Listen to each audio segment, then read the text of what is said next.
Hello everyone, welcome to the Study Preachers. So this is the part 2 of Social Religious Reforms in India. Part 1 मैंने upload कर दिया है, तो आप वहाँ पे जाके देख सकते हो उसके नोट्स को. सो दिस इज़ द पार्ट 2. सो राजा राम मोहन राय.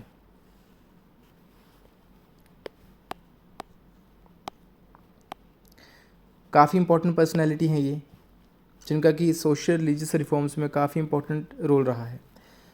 सो यहाँ पे कोमा हटा लेना please. So father of Indian renaissance इनको बोला जाता है. So what is renaissance? Renaissance का मतलब होता है Navyug,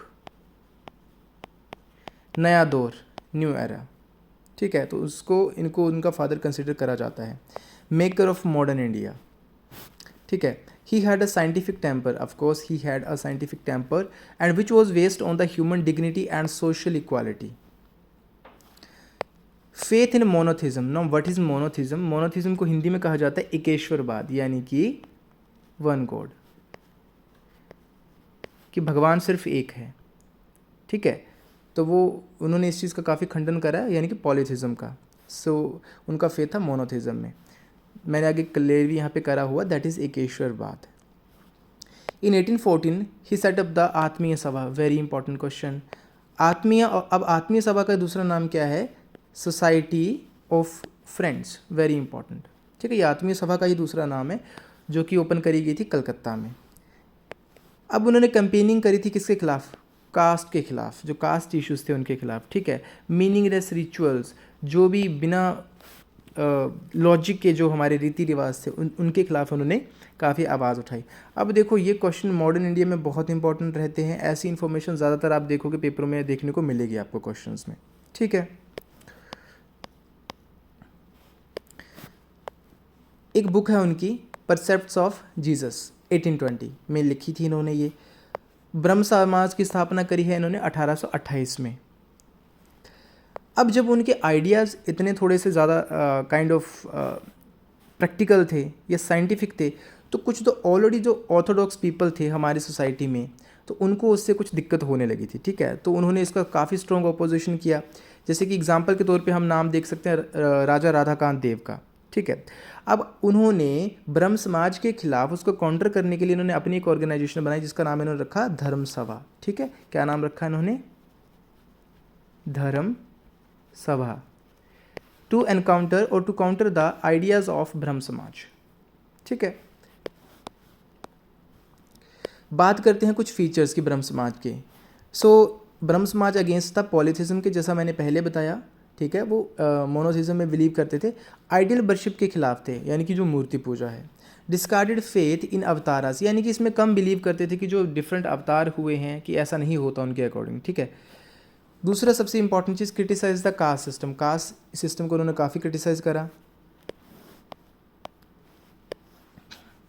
efforts to abolish the sati pratha. अब जो राजा राम मोहन राय हैं उनका बहुत इंपॉर्टेंट रोल रहा है सती प्रथा को ख़त्म करने के लिए. इसके अलावा उन्होंने मॉडर्न एजुकेशन में काफ़ी ज़्यादा काम करा. उन्होंने डेविड हारे को काफ़ी सपोर्ट करा था. क्यों करा था? क्योंकि डेविड हारे ने हिंदू कॉलेज की स्थापना करी है 1817 में, तो इसमें राजा राम मोहन राय ने उनकी काफ़ी अधिक मदद करी. ठीक है, इसके अलावा राजा राम मोहन राय ने एक वेदांता कॉलेज एस्टेब्लिश करा है, जिसमें कि इंडियन लैंग्वेज में भी लर्निंग्स दी जाती थी और साथ में वेस्टर्न लर्निंग भी दी जाती थी. ठीक है, इन्होंने एवोल्यूशन नहीं होगा, यहाँ पे एवोल्यूशन होगा. ठीक है, एवोल्यूशन. कहीं पे थोड़ा मिस्टेक होएगा, इसको आप करेक्ट कर लीजिएगा. ठीक है, evolution. He demanded abolition of taxes on free lands, यानी कि जो टैक्स फ्री लैंड्स थे उसके ऊपर भी सरकार ने टैक्सेस लगा के रखे हुए थे, तो उसके खिलाफ उन्होंने आवाज़ उठाई. Reduction of export duties on Indian goods. बिल्कुल सही बात है, जो भारतीय सामान था उसके ऊपर क्या, यानी कि आपकी रिड्यूस होनी चाहिए एक्सपोर्ट ड्यूटीज़, ऐसा उनका मानना था. Not abolition, as I already told you that this is abolition. Abolition of East India company's trading rights. अब अगले जो हमारे पास इंपॉर्टेंट आते हैं वो हमारे पास रहेंगे देवेंद्र नाथ टैगोर एंड ब्रह्म समाज, यानी कि देवेंद्र नाथ टैगोर का ब्रह्म समाज से क्या रिलेशन था, किस तरह से वो रिलेटेड थे इससे. देवेंद्र नाथ टैगोर कौन है? He was the father of Rabindra Nath Tagore. सभी जानते हो रविंद्र नाथ टैगोर को तो. ठीक है, और मुझे कमेंट सेक्शन में बताना कि इनके बारे में एक इंपॉर्टेंट फैक्ट जो भी आप जानते रहोगे. ठीक है, perfect combination of Indian learning and western thoughts. यानी कि इनकी जो विचारधारा थी देवेंद्रनाथ टैगोर की, वो एक ब्लेंड थी किसकी, इंडियन लर्निंग की और वेस्टर्न थॉट्स की। इससे पहले ब्रह्म समाज इन्होंने ज्वाइन करने से पहले इन्होंने तत्वबोधिनी सभा को भी हेड करा था, ठीक है, और तत्वबोधिनी पत्रिका भी प्रकाशित करी थी इन्होंने बंगाली में।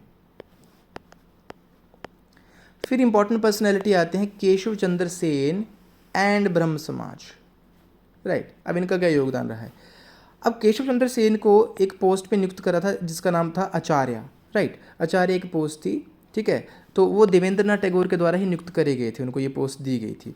लेकिन विद द टाइम अब होता क्या है कि जो केशव चंद्र सेन के जो विचार थे वो काफ़ी ज़्यादा क्या थे, रेडिकल थे। रेडिकल का मतलब आप मान के चलो कि कट्टरवादी, ठीक है। अब देवेंद्रनाथ टैगोर को इससे थोड़ी दिक्कत होने लगी, दोनों के बीच वैचारिक मतभेद उत्पन्न हुआ, जिसके कारण लेटर ऑन एक्चुअली उनको डिसमिस कर दिया था उनकी पोस्ट ऑफ आचार्य से इन 1865 में, ओके। लेकिन अब इस चक्कर में केशव चंद्र सेन ने क्या किया, अपने दोस्तों के साथ मिलकर इन्होंने एक और इसका एक आप कह सकते हो कि नया पार्ट, नया ब्रांच ओपन कर दी, जिसका नाम रखा ब्रह्म समाज of India in 1866। Very important, ब्रह्म समाज ऑफ इंडिया इन 1866। अब लेकिन अब जो देवेंद्रनाथ टैगोर के पास जो ब्रांच थी उसका नाम, जो ब्रह्म समाज की ब्रांच थी उसका नाम क्या रखा गया, आदि ब्रह्म समाज। तो देखो एग्जाम में किसी भी तरीके से आ सकता है कि ब्रह्म समाज ऑफ इंडिया की स्थापना किसने करी, आदि ब्रह्म समाज का मेन हेड कौन थे, ये सब चीज़ें। इन 1878 आनंद मोहन बोस, ये देखो नाम साथ में, आनंद मोहन बोस, ठीक है, ये किसके फॉलोअर्स थे, ये काइंड ऑफ केशव चंद्र सेन के फॉलोअर्स थे। शिव चंद्र देव एंड उमेश चंद्र दत्त, इन तीनों ने मिलकर क्या करा, एक नया ब्रह्म समाज ओपन करा जिसका नाम रखा साधारण ब्रह्म समाज। तो देखो ऐसी इन्फॉर्मेशन बहुत ही इंपॉर्टेंट रहती है एग्जाम्स के लिए। सो 3 नाम याद रखने, आनंद मोहन बोस, शिव चंद्र देव और उमेश चंद्र दत्त। क्या एस्टेब्लिश करा, साधारण ब्रह्म समाज इन्होंने। फिर हम बात करेंगे प्रार्थना समाज की। आत्माराम पांडुरंग ने इसके फाउंडर हैं ये, और किसकी सहायता से, तो ये केशव चंद्र सेन की सहायता से इन्होंने एस्टैब्लिश करी थी 1865 में। अब देखो अगर आपने बड़े एग्जाम में देखे होंगे, जैसे यूपीएससी का, चाहे सीडीएस का हो, चाहे पीसीएस हो डिफरेंट स्टेट्स के, so you will find that वहाँ पे क्वेश्चंस आते हैं match the column basis questions, ठीक है। तो वहाँ पे ये इन्फॉर्मेशन आपको बहुत ही ज़्यादा हेल्प करेगी। सो अगर बात करें प्रार्थना समाज की, तो प्रार्थना समाज कहाँ से ओरिजिनेट हुआ है, परमहंसा सभा से, ठीक है। परमहंसा सभा से ही लेटर ऑन ओरिजिनेशन इसका हुआ है। महादेव गोविंद रनाडे, इन्होंने भी ज्वाइन करी थी प्रार्थना समाज इन 1870। फिर इंपॉर्टेंट हमारे पास आता है young Bengal movement, very important, young Bengal movement, ठीक है। इन late 1820s and early 1830s, ये जो दौर था 1820 के जो लेट वाला टाइम चल रहा था और अर्ली 1830s का, इसमें बंगाल में एक रेडिकल विचारधारा बढ़ी और दूसरी इंटेलेक्चुअलिटी बढ़ी, यानी कि लोग पढ़ने लिखने लगे तो उन काइंड ऑफ एक इंटेलेक्चुअल होने लगे, दूसरा थोड़ा रेडिकल विचारधारा बढ़ने लगी, ठीक है। एक ट्रेंड चला, basically trend was circulating among the youth of Bengal, और इसी चीज़ को लेटर ऑन क्या नाम दिया गया, यंग बंगाल मूवमेंट। अब इसमें एक बंदे का बहुत अहम योगदान रहा है जिसका नाम क्या है, हेनरी विवियन डिरोजियो। ये देखो इसका नाम याद रख लेना please, this is very important, Henry Vivian Derozio. Henry Vivian Derozio कौन थे, ये एंग्लो इंडियन थे। एंग्लो इंडियन मतलब आप जानते हो, हिंदू कॉलेज में इन्होंने स्टडी करा है। हिंदू कॉलेज किसने एस्टैब्लिश करा, मुझे कमेंट सेक्शन में बताओगे, मैंने जस्ट ऊपर लेक्चर में आपको ये चीज़ अभी करवाई है। और इसकी इंस्पिरेशन इसने कहाँ से ली थी, फ्रेंच रेवोल्यूशन। तो कमेंट सेक्शन में बताना कि फ्रेंच रेवोल्यूशन कब हुआ, ठीक है। देखो अगर इस तरीके से कमेंट करोगे पढ़ के तो आपका साइड बाय साइड नॉलेज बढ़ेगा। सो इनको कंसीडर्ड एज, यहाँ प्रोसीडर नहीं होगा, considered as first nationalist poet of modern India, ये भी फैक्ट है इनके बारे में, डिरोजियो के बारे में। अब होता है क्या है कि विचारधारा बहुत रेडिकल थिंकिंग होने के कारण इसको कॉलेज से, हिंदू कॉलेज से ड्रॉप आउट कर दिया था 1831 में, निकाल दिया था उसको कॉलेज से, ठीक है, 1831 में। लेटर ऑन ये भी काफ़ी अधिक सपोर्टर थे राजा राम मोहन राय के विचारों के। तो ये कुछ पॉइंट्स थे हेनरी विवियन डिरोजियो के बारे में।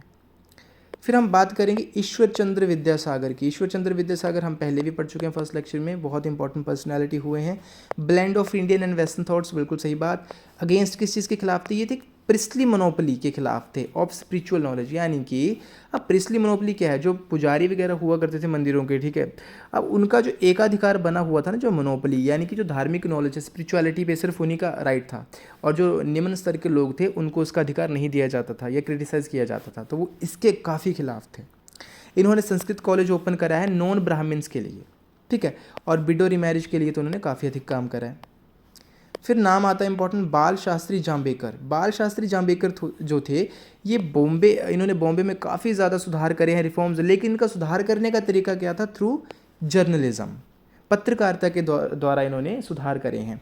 इन्होंने ब्राह्मणिकल डोमिनेशन को अटैक करा है, स्टार्टेड द न्यूज़पेपर दर्पण विच इज़ वेरी इंपॉर्टेंट। इन्होंने दर्पण न्यूज़पेपर स्टार्ट करा है 1832 में, ठीक है। इनको मराठी जर्नलिज्म का फादर भी कंसिडर करा जाता है।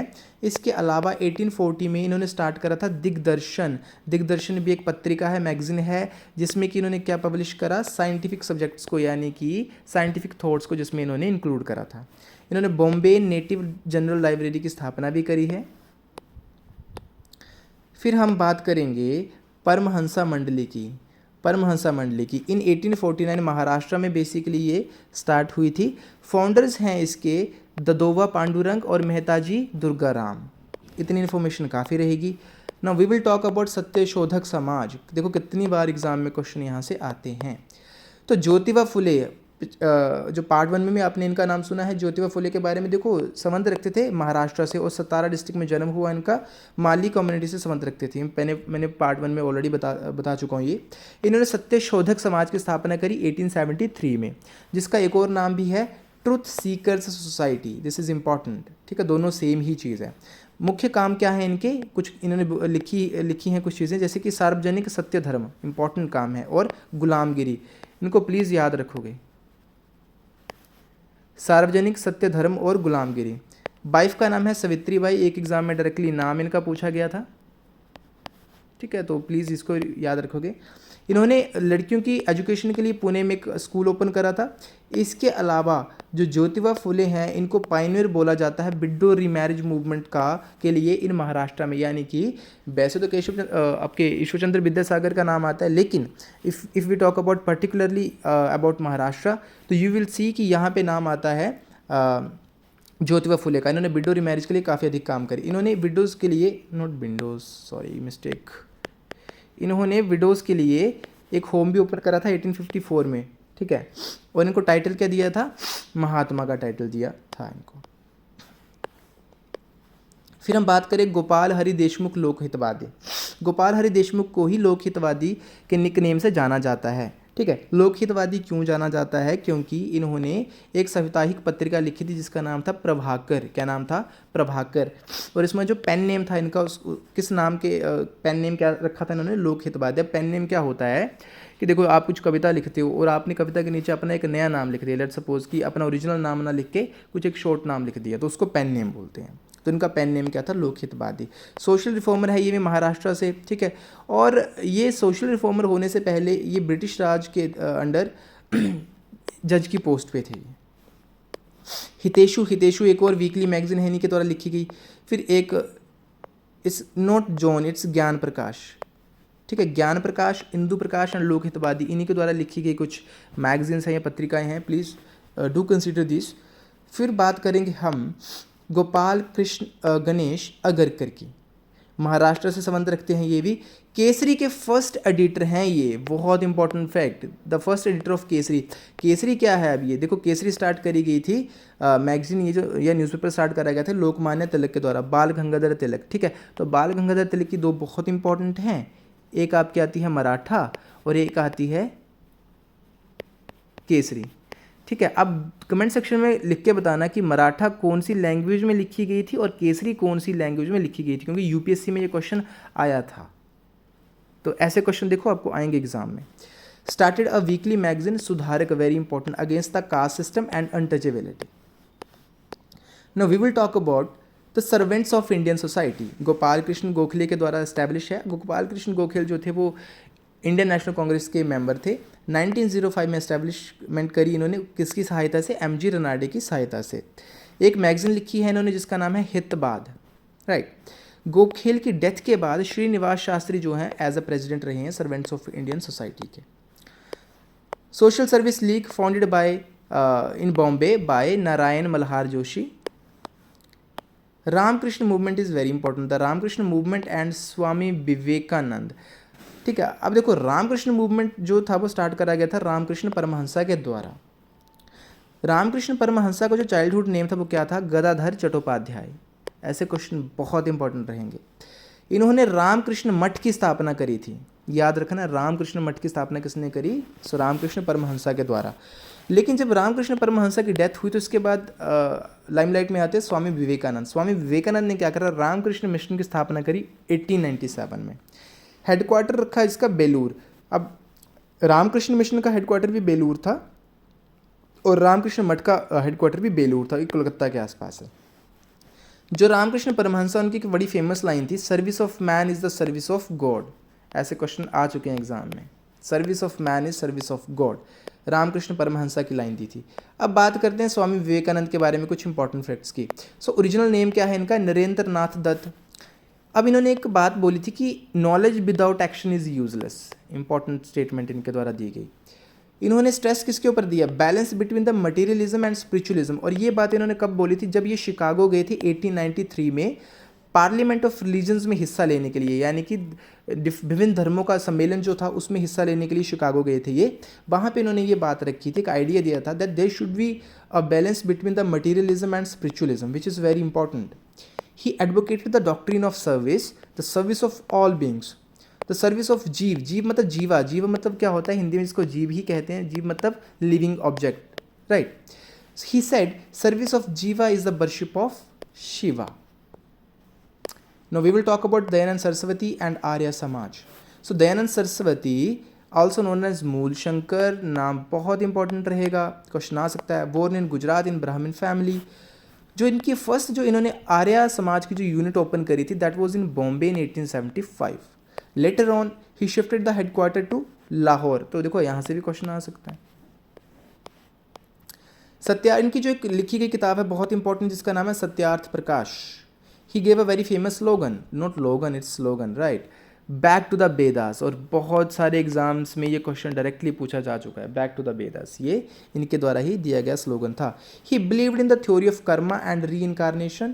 आर्य Samaj fix the age 25 for boys. देखो शादी के लिए लड़कों के लिए 25 वर्ष की आयु और लड़कियों के लिए 16, ये इनके द्वारा फिक्स करी गई थी। बाकी डीएवी कॉलेजेस आप जानते हो, दयानंद एंग्लो वैदिक कॉलेज, ये सबसे पहला जो 1886 में लाहौर में ओपन करा गया था। Now we will talk about Seva Sadan. सेवा सदन बेहराम जी एम मालाबारी, ठीक है, ये एक पारसी रिफॉर्मर है, ये एक फाउंडेड द सेवा सदन इन 1908। फिर बात करते हैं देव समाज की। देव समाज की स्थापना करी है शिव नारायण अग्निहोत्री ने लाहौर में। धर्म सभा की बात करें तो धर्म सभा के फाउंडर हैं राधा कांत देव, मैंने ऊपर ही बता दिया। ये बेसिकली ब्रह्म समाज को काउंटर करने के लिए स्टार्ट करी गई थी इनके द्वारा। राधा स्वामी मूवमेंट जो स्टार्ट हुआ है आपका, ये स्टार्ट करा गया था तुलसी राम के द्वारा, ठीक है। तुलसी राम की बात करें तो इनका नाम शिव दयाल साहिब के नाम से भी इनको जाना जाता है। आगरा से संबंध रखते थे ये और 1861 में इन्होंने राधा स्वामी मूवमेंट की स्थापना करी। SNDP मूवमेंट की बात करें तो SNDP मूवमेंट श्री नारायण गुरु धर्म परिपालना इसके फुल फॉर्म रहेगी। 1903 में एस्टैब्लिशमेंट हुआ ये मूवमेंट। बेसिकली ये किस पे बेसिस था? ये था कास्ट इश्यूज पे बेसिस था, ठीक है। अब कॉन्फ्लिक्ट चल रहा था, जो प्रिविलेज्ड क्लासेस थी और साथ में डिप्रेस्ड क्लासेस थी, उनके बीच एक कॉन्फ्लिक्ट था। तो डिप्रेस्ड क्लासेस ने मूवमेंट स्टार्ट करा था इनके खिलाफ, ठीक है। तो इसमें अहम योगदान निभाया है नारायण गुरुस्वामी ने। नारायण गुरुस्वामी ये केरला से संबंध रखते थे, याद रखना। और कौन सी कम्युनिटी से बिलोंग करते थे? एजावास ने। तो देखो केवल करंट अफेयर में भी कम्युनिटी रहती है आपकी, तो प्लीज़ आपने इसको याद रखना, एजावास, ठीक है, उससे संबंध रखते थे। एजावास की बात करें तो it is the single largest group in Kerala, लगभग 26% ऑफ द टोटल पॉपुलेशन ये कंप्राइज करता है। फिर अगला आता है आपका बोकालिगा संघ। बोकालिगा संघ जो है वो मैसूर में लॉन्च हुआ 1905 में अगेंस्ट द ब्राह्मण्स। डायरेक्टली ही क्वेश्चन आपको यहाँ से देखने को मिल सकते हैं। जस्टिस मूवमेंट बहुत इंपॉर्टेंट है, मद्रास प्रेसिडेंसी में स्टार्ट हुआ CN मुदालियर के द्वारा, ठीक है, मुदालियर के द्वारा। Indian social conference. Indian social conference की बात करें सो ये किसके द्वारा स्टार्ट करा गया? MG रनाडे के द्वारा और रघुनाथ राव के द्वारा। 1987 में इसका फर्स्ट सेशन हुआ है मद्रास में। इन्होंने इंटरकास्ट मैरिज को बढ़ावा दिया, पॉलीगैमी के खिलाफ थे, और कुलिनिज्म मतलब कुलबाज जो है उसके खिलाफ थे। फिर बहावी मूवमेंट की बात करें तो बहावी मूवमेंट बेसिकली एक मुस्लिम कम्युनिटी को अपलिफ्ट करने के लिए ही चलाया गया था। इसका नाम, एक दूसरा नाम बलीउल्लाह मूवमेंट भी है। अहमदिया मूवमेंट 1889 में स्टार्ट हुआ है मिर्ज़ा गुलाम अहमद के द्वारा। सर सैयद अहमद खान की बात करें, इन्होंने अलीगढ़ मूवमेंट स्टार्ट करा है, विच इज़ वेरी इंपॉर्टेंट। इन्होंने मोहम्मद एंग्लो ओरिएंटल कॉलेज की स्थापना भी करी थी। लेटर ऑन यही कॉलेज अलीगढ़ मुस्लिम यूनिवर्सिटी के नाम से जो है वो प्रख्यात हुआ। दियोबंद स्कूल की बात करें या दियोबंद मूवमेंट की बात करें, 1866 में स्टार्ट हुआ। मोहम्मद कासिम नैनोतावी के द्वारा ये स्टार्ट करा गया था। इन 1866 में स्टार्ट करा गया था। उसका एम क्या था? एम था इसका moral and religious regeneration of Muslim community, moral values को बढ़ाना और एजुकेटेड करना उनको। सिख रिफॉर्म मूवमेंट भी स्टार्ट हुआ है। सिंह सभा मूवमेंट आपकी अमृतसर में स्टार्ट होती है 1873 में। अब मेन ऑब्जेक्टिव क्या थे इस मूवमेंट को स्टार्ट करने की? सिखों को वेस्टर्न एजुकेशन प्रोवाइड करवाई जाए। दूसरा, जो पंजाब की जो रीजन में जो बाकी धर्मों का जो प्रचार हो रहा है, स्पेशली जो क्रिश्चियनिटी का, उसको काउंटर करा जाए। तो वो तभी पॉसिबल हो सकता था जब सिख कम्युनिटी एजुकेटेड होती। तो अकाली मूवमेंट भी चलाया गया, which was the part of Singh Sabha movement. बात करते हैं लास्ट में हम थियोसॉफिकल मूवमेंट की। 1875 में ही चलाया गया था। मैडम HP ब्लवात्स्की और MS Olcott. Very very very important question. New York में स्थापना हुई लेटर ऑन, लेकिन इन्होंने अपना हेडक्वार्टर शिफ्ट करा था अद्यार में। अद्यार कहाँ पे? मद्रास में। ये भी क्वेश्चन आ चुका है। एनी बेसेंट की बात करें तो इन्होंने भी काफ़ी एफर्ट करे हैं थियोसॉफिकल मूवमेंट को आगे बढ़ाने के लिए, ठीक है। और नॉट एनिमेशन, एनी, ठीक है, एनी। जब when Annie Besant came to India in 1893, so इन्होंने एक सेंट्रल हिंदू कॉलेज की स्थापना करी है बनारस में 1898 में। So this is very important information. So ये कुछ इन्फॉर्मेशन थी आपकी पार्ट 2 में सोशल रिलीजियस रिफॉर्म्स में। आई होप आपको समझ आया होगा, ये लेक्चर अच्छा लगा होगा। अगर अच्छा लगा है तो आपको पता है क्या करना है, आपको चैनल को सब्सक्राइब करना है,